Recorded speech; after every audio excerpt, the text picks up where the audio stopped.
Quick update on the lathe here, guys. Got the mechanical on the Z done.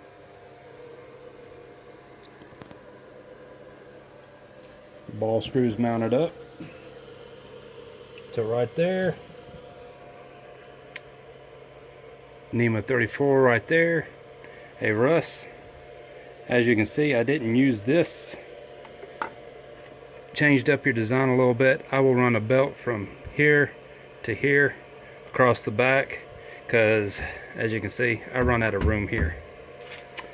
Anyway, next up is getting this bad boy in here and getting it back on here, getting the pulleys bored and mounted up. That's it for now.